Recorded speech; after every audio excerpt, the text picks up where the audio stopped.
नमस्कार, स्वागत है आप सभी का लाइव का डमरू के इस वर्सेटाइल प्लेटफॉर्म पर कहानियाँ फ्लैशबैक से सीरीज में। तो चलिए चलते हैं फ्लैशबैक में और पहुंचते हैं समय के उस अंतराल में जहां मुंशी प्रेमचंद जी ने बचपन की मासूमियत, श्रद्धा, विश्वास, विद्रोह, त्याग और करुणा जैसे भावों को दर्शाती एक मार्मिक कहानी को लिखा जिसका नाम है रामलीला। इधर एक मुद्दत से रामलीला देखने नहीं गया।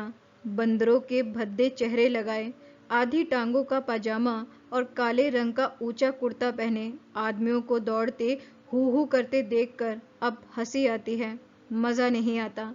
काशी की लीला जगत विख्यात है, सुना है लोग दूर दूर से देखने आते हैं। मैं भी बड़े शौक से गया, पर मुझे तो वहां की लीला और किसी व्रज देहात की लीला में कोई अंतर न दिखाई दिया। हाँ, रामनगर की लीला में कुछ साज सामान अच्छे हैं। राक्षसों और बंदरों के चेहरे पीतल के हैं, गदाएं भी पीतल की हैं। कदाचित बनवासी भ्राताओं के मुकुट सच्चे काम के हों, लेकिन साज सामान के सिवा वहां भी वही हूहू के सिवा और कुछ नहीं। फिर भी लाखों आदमियों की भीड़ लगी रहती। लेकिन एक जमाना वह था जब मुझे भी रामलीला में आनंद आता था। आनंद तो बहुत हल्का सा शब्द है, वह आनंद उन्माद से कम न था। संयोगवश उन दिनों मेरे घर से बहुत थोड़ी दूर पर रामलीला का मैदान था, और जिस घर में लीला पात्रों का रूप रंग भरा जाता था वह तो मेरे घर से बिल्कुल मिला हुआ था। 2 बजे दिन से पात्रों की सजावट होने लगती थी। मैं दोपहर ही से वहां जा बैठता और जिस उत्साह से दौड़ दौड़ कर छोटे मोटे काम करता, उस उत्साह से तो आज अपनी पेंशन लेने भी नहीं जाता। एक कोठरी में राजकुमारों का श्रृंगार होता था। उनकी देह में राम रस पीस कर पोती जाती, मुंह पर पाउडर लगाया जाता और पाउडर के ऊपर लाल, हरे, नीले रंग की बुंदकियां लगाई जाती थी। सारा माथा, भुएं, गाल, ठोड़ी बुंदकियों से रच उठती थी। एक ही आदमी इस काम में कुशल था। वही बारी बारी से तीनों पात्रों का श्रृंगार करता था। रंग की प्यालियों में पानी लाना, राम रस पीसना, पंखा झलना मेरा काम था। जब इन तैयारियों के बाद विमान निकलता तो उस पर रामचंद्र जी के पीछे बैठकर मुझे जो उल्लास, जो गर्व, जो रोमांच होता था वह अब लाट साहब के दरबार में कुर्सी पर बैठकर भी नहीं होता। एक बार जब होम मेंबर साहब ने व्यवस्थापक सभा में मेरे एक प्रस्ताव का अनुमोदन किया था, उस वक्त मुझे कुछ उसी तरह का उल्लास, गर्व और रोमांच हुआ था। हाँ, एक बार जब मेरा ज्येष्ठ पुत्र नायब तहसीलदार में नामजद हुआ, तब भी ऐसी ही तरंगे मन में उठी थी। पर इनमें और उस बाल विहलता में बड़ा अंतर है। तब ऐसा मालूम होता था कि मैं स्वर्ग में बैठा हूँ। निषाद नौका लीला का दिन था। मैं 2-4 लड़कों के बहकाने में आकर गुल्ली डंडा खेलने लगा था। आज श्रृंगार देखने न गया। विमान भी निकला, पर मैंने खेलना न छोड़ा। मुझे अपना दाव लेना था। अपना दाव छोड़ने के लिए उससे कहीं बढ़कर आत्मत्याग की जरूरत थी, जितना मैं कर सकता था। अगर दाव देना होता तो मैं कब का भाग खड़ा होता, लेकिन पादाने में कुछ और ही बात होती है। खैर, दाव पूरा हुआ। अगर मैं चाहता तो धांधली करके 10-5 मिनट और पदा सकता था, पर इसकी काफी गुंजाइश थी। लेकिन अब इसका मौका न था। मैं सीधे नाले की तरफ दौड़ा। विमान जल तट पर पहुंच चुका था। मैंने दूर से देखा, मल्लाह किश्ती लिए आ रहा है। दौड़ा, लेकिन आदमियों की भीड़ में दौड़ना कठिन था। आखिर जब मैं भीड़ हटाता, प्राणपट से आगे बढ़ता घाट पर पहुंचा तो निषाद अपनी नौका खोल चुका था। रामचंद्र पर मेरी कितनी श्रद्धा थी। अपने पाठ की चिंता न करके उन्हें पढ़ा दिया करता था, जिससे वह फेल ना हो जाए। मुझसे उम्र ज्यादा होने पर भी वह नीचे कक्षा में पढ़ते थे, लेकिन वही रामचंद्र नौका पर बैठे इस तरह मुंह फेरे चले जाते थे मानो मुझसे जान पहचान ही नहीं। नकल में भी असल की कुछ न कुछ बू आ ही जाती है। भक्तों पर जिनकी निगाह सदा ही तीखी रही है, वह मुझे क्यों उबारते। मैं विकल होकर उस बछड़े की भांति कूदने लगा जिसकी गर्दन पर पहली बार जुआ रखा गया हो। कभी लपक कर नाले की ओर जाता, कभी किसी सहायक की खोज में पीछे की तरफ दौड़ता, पर सब के सब अपनी धुन में मस्त थे। मेरी चीख पुकार किसी के कानों तक ना पहुंची। तब से बड़ी बड़ी विपत्तियां झेली, पर उस समय जितना दुख हुआ उतना फिर कभी ना हुआ। मैंने निश्चय किया कि अब रामचंद्र से कभी ना बोलूंगा, ना कभी खाने की कोई चीज ही दूंगा। लेकिन ज्यों ही नाले को पार करके वह पुल की ओर लौटे, मैं दौड़कर विमान पर चढ़ गया और ऐसा खुश हुआ मानो कोई बात ही ना हुई थी। रामलीला समाप्त हो गई थी, राजगद्दी होने वाली थी, पर ना जाने क्यों देर हो रही थी। शायद चंदा कम वसूल हुआ था। रामचंद्र की इन दिनों कोई बात भी ना पूछता था, ना घर ही जाने की छुट्टी मिलती थी, ना भोजन का ही प्रबंध होता था। चौधरी साहब के यहाँ से एक सीधा कोई 3 बजे दिन को मिलता था, बाकी सारे दिन कोई पानी भी नहीं पूछता। लेकिन मेरी श्रद्धा अभी तक ज्यों की त्यों थी। मेरी दृष्टि में वह अब भी रामचंद्र ही थे।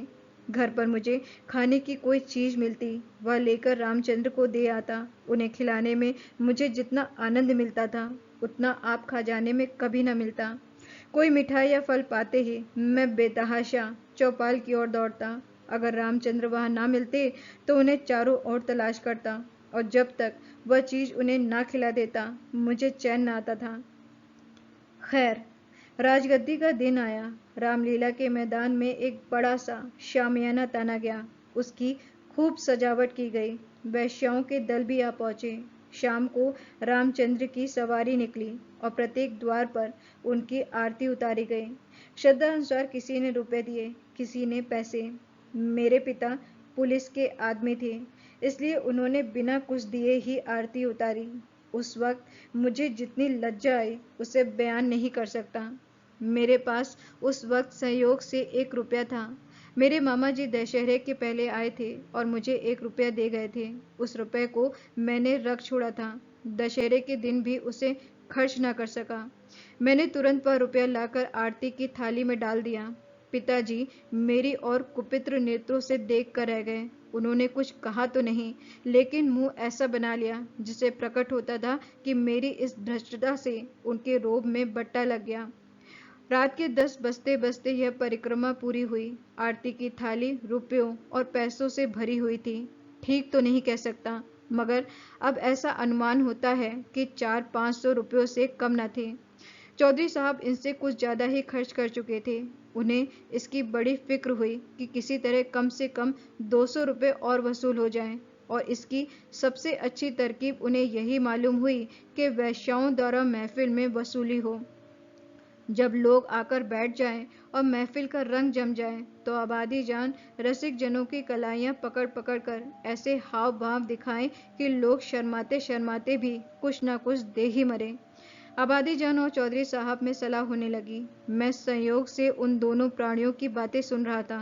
चौधरी साहब ने समझा होगा यह लड़का क्या मतलब समझेगा, पर यहाँ ईश्वर की दया से अकले के पुतले थे। सारी दास्तान समझ में आती जाती थी। चौधरी, सुनो आबादी जान, यह तुम्हारी ज्यादती है। हमारा और तुम्हारा कोई पहला साबिका तो है नहीं। ईश्वर ने चाहा तो यहाँ हमेशा तुम्हारा आना जाना लगा रहेगा। अब की चंदा बहुत कम आया, नहीं तो मैं तुमसे इतना इसरार न करता। आबादी जान, आप मुझसे भी जमींदारी चाले चलते हैं क्यों? मगर यहाँ हुजूर की दाल न गलेगी। वाह, रुपए तो मैं वसूल करूं और मुझो प्रताप आप दे। कमाई का अच्छा ढंग निकाला है।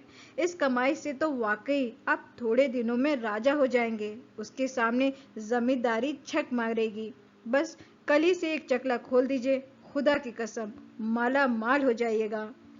चौधरी, तुम दिल्लगी करती हो और यहाँ काफिया तंग हो रहा है। आबादी जान, तो आप भी तो मुझी से उस्तादी करते हैं। यहाँ आप जैसे कईयों को रोज उंगलियों पर नचाती हूँ। चौधरी, आखिर तुम्हारी मंशा क्या है?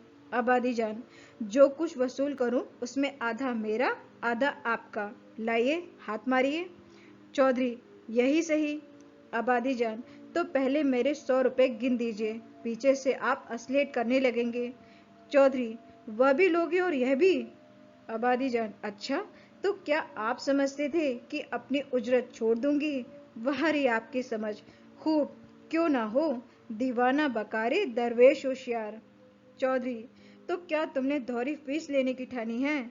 आबादी जान, अगर आपको 100 दफे गरज हो तो, वरना मेरे 100 रुपए तो कहीं गए नहीं। मुझे क्या कुत्ते ने काटा है जो लोगों की जेब में हाथ डालती फिरूं?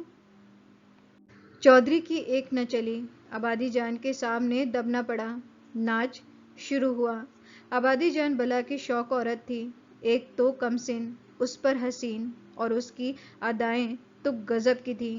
आदमियों के पहचानने का गुण भी उसमें कुछ कम न था। जिसके सामने बैठ गई उससे कुछ न कुछ ले ही लिया। 5 रुपए से कम तो शायद ही किसी ने दिए हों। पिताजी के सामने भी वह बैठी। मैं मारे शर्म के गड़ गया। जब उसने उनकी कलाई पकड़ी तब तो मैं सहम उठा। मुझे यकीन था पिताजी उसका हाथ झटक देंगे और शायद दुत्कार भी दें। किंतु यह क्या हो रहा है? हे ईश्वर, मेरी आंखें धोखा तो नहीं खा रही? पिताजी मूंछों में हंस रहे हैं। ऐसी मृदु हंसी उनके चेहरे पर मैंने कभी नहीं देखी थी। उनकी आंखों से अनुराग टपका पड़ता था। उनका एक एक रोम पुलकित हो रहा था। मगर ईश्वर ने मेरी लाज रख ली। वह देखो, उन्होंने धीरे से आबादी के कोमल हाथों से अपनी कलाई छुड़ा ली। अरे, यह फिर क्या हुआ? आबादी तो उनके गले में बाहें डाले देती है। अब पिताजी उसे जरूर पीटेंगे। इस औरत को जरा भी शर्म नहीं। एक महाशय ने मुस्कुराकर कहा, यहाँ तुम्हारी दाल न गलेगी आबादी जान, और दरवाजा देखो। बात तो इन महाशय ने मेरे मन की कही और बहुत ही उचित कही, लेकिन न जाने क्यों पिताजी ने उनकी ओर कुपित्र नेत्रों से देखा और मूंछों पर ताप दिया। मुंह से तो कुछ न बोले, पर उनके मुख की आकृति चिल्लाकर सरोज शब्दों में कह रही थी, थू बनिया, मुझे समझता क्या है? यहाँ ऐसे अवसर पर जान तक निसार करने को तैयार है। रुपए की हकीकत ही क्या? तेरा जी चाहे आजमा ले, तुझसे दूनी रकम न दे डालू तो मुंह न दिखाऊं। महान आश्चर्य, घोर अनर्थ। अरे जमीन तू फट क्यों नहीं जाती? आकाश तू फट क्यों नहीं पड़ता? अरे मुझे मौत क्यों नहीं आ जाती? पिताजी जेब में हाथ डाल रहे हैं। वह कोई चीज निकाली और सेठ को दिखाकर आबादी जान को दे डाली। आह, यह तो अशर्फी है। चारों ओर तालियां बजने लगी। सेठ जी उल्लू बन गए। पिताजी ने मुंह की खाई, इसका निश्चय मैं नहीं कर सकता। मैंने केवल इतना देखा कि पिताजी ने एक अशर्फी निकालकर आबादी जान को दी। उनकी आंखों में इस समय इतना गर्वयुक्त उल्लास था मानो उन्होंने हातिम की कब्र पर लात मारी हो। यही पिताजी जिन्होंने मुझे आरती में 1 रुपया डालते देखकर मेरी ओर इस तरह से देखा था मानो मुझे फाड़ ही खाएंगे। मेरे उस परमोचित व्यवहार से उनके रोब में फर्क आता था और इस समय इस घृणित, कुत्सित और निंदित व्यापार पर गर्व और आनंद से फूले न समाते थे। आबादी जान ने एक मनोहर मुस्कान के साथ पिताजी को सलाम किया और आगे बढ़ी, मगर मुझसे वहां ना बैठा गया। मारे शर्म के मेरा मस्तक झुका जाता था। अगर मेरी आंखों देखी बात ना होती तो मुझे इस पर कभी एतबार ना होता। मैं बाहर जो कुछ देखता सुनता था उसकी रिपोर्ट अम्मा से जरूर करता था, पर इस मामले को मैंने उनसे छिपा रखा। मैं जानता था उन्हें यह बात सुनकर बड़ा दुख होगा। रात भर गाना होता रहा। तबले की धमक मेरे कानों में आ रही थी। जी चाहता था चलकर देखूं, पर साहस न होता था। मैं किसी को मुंह कैसे दिखाऊंगा? कहीं किसी ने पिताजी का जिक्र छेड़ दिया तो मैं क्या करूंगा? प्रातःकाल रामचंद्र की विदाई होने वाली थी। मैं चारपाई से उठते ही आंखें मलता हुआ चौपाल की ओर भागा। डर रहा था कहीं रामचंद्र चले न गए हों। पहुंचा तो देखा तवाइफों की सवारियां जाने को तैयार हैं। 20 आदमी उन्हें घेरे खड़े हैं। मैंने उनकी ओर आंख तक न उठाई, सीधा रामचंद्र के पास पहुंचा। लक्ष्मण और सीता बैठे रो रहे थे और रामचंद्र खड़े कांधे पर लुटिया डोर डाले उन्हें समझा रहे थे। मेरे सिवा वहां और कोई न था। मैंने कुंठित स्वर में रामचंद्र से पूछा, क्या तुम्हारी विदाई हो गई? रामचंद्र, हाँ, हो तो गई। हमारी विदाई ही क्या, चौधरी साहब ने कह दिया, जाओ चले जाते हैं। क्या रुपए और कपड़े नहीं मिले? अभी नहीं मिले। चौधरी साहब कहते हैं इस वक्त बचत में रुपए नहीं है, फिर आकर ले जाना। कुछ नहीं मिला? एक पैसा भी नहीं। कहते हैं कुछ बचत नहीं हुई। मैंने सोचा था कुछ रुपए मिल जाएंगे तो पढ़ने की किताबें ले लूंगा, सो कुछ ना मिला। राह खर्च भी ना दिया। कहते हैं कौन दूर है, पैदल चले जाओ। मुझे ऐसा क्रोध आया कि चलकर चौधरी को खूब आड़े हाथों लूं। वैश्याओं के लिए रुपए, सवारियां, सब कुछ, पर बेचारे रामचंद्र और उनके साथियों के लिए कुछ भी नहीं। जिन लोगों ने रात को आबादी जान पर 10-10, 20-20 रुपए न्यौछावर किए थे, उनके पास क्या इनके लिए 2-2, 4-4 आने पैसे भी नहीं? पिताजी ने भी तो आबादी जान को एक अशर्फी दी थी। देखूं इनके नाम पर क्या देते हैं। मैं दौड़ा हुआ पिताजी के पास गया। वह कहीं तफ्तीश पर जाने को तैयार खड़े थे। मुझे देखकर बोले, कहाँ घूम रहे हो? पढ़ने के वक्त तुम्हें घूमने की सूझती है? मैंने कहा, गया था चौपाल, रामचंद्र विदा हो रहे हैं, उन्हें चौधरी साहब ने कुछ नहीं दिया। तो तुम्हें इसकी क्या फिक्र पड़ी है? वह जाएंगे कैसे पिताजी? पास राह खर्च भी तो नहीं। क्या कुछ खर्च भी नहीं दिया? यह चौधरी साहब की बेइंसाफी है। पिताजी, आप अगर 2 रुपया दे दें तो मैं उन्हें दे आऊं, इतने में शायद वह घर पहुंच जाए। पिताजी ने तीव्र दृष्टि से देखकर कहा, जाओ अपनी किताब देखो, मेरे पास रुपए नहीं हैं। यह कहकर वह घोड़े पर सवार हो गए। उसी दिन से पिताजी पर से मेरी श्रद्धा उठ गई। मैंने फिर कभी उनकी डांट डपट की परवाह नहीं की। मेरा दिल कहता था, आपको मुझको उपदेश देने का कोई अधिकार नहीं है। मुझे उनकी सूरत से चिढ़ हो गई। वह जो कहते मैं ठीक उसका उल्टा करता। यद्यपि इसमें मेरी हानि हुई, लेकिन मेरा अंतःकरण उस समय विप्लवकारी विचारों से भरा हुआ था। मेरे पास 2 आने पैसे पड़े हुए थे। मैंने पैसे उठा लिए और जाकर शर्माते शर्माते रामचंद्र को दे दिए। उन पैसों को देखकर रामचंद्र को जितना हर्ष हुआ, वह मेरे लिए आशातीत था। टूट पड़े, मानो प्यासे को पानी मिल गया। यही 2 आने पैसे लेकर तीनों मूर्तियां विदा हुई। केवल मैं ही उनके साथ कस्बे के बाहर तक पहुंचाने आया। उन्हें विदा करके लौटा तो मेरी आंखें सजल थी, पर हृदय आनंद से उमड़ा हुआ था।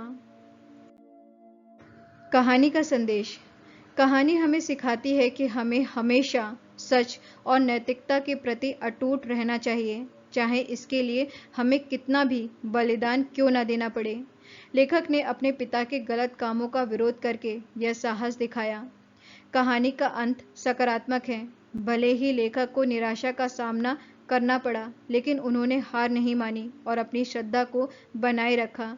यह हमें सिखाता है कि हमें कठिन परिस्थितियों में भी हार नहीं माननी चाहिए और हमेशा आशावादी बने रहना चाहिए। तो ये थी कहानी रामलीला। कहानी अगर आपको अच्छी लगी है तो वीडियो को लाइक करिए, शेयर करिए, लाइव का डमरू के इस यूट्यूब चैनल को सब्सक्राइब करिए और साथ में बेल आइकन को प्रेस करना जरूर याद रखिए, ताकि आने वाले वीडियोस के नोटिफिकेशन आपको टाइम पर मिलते रहें।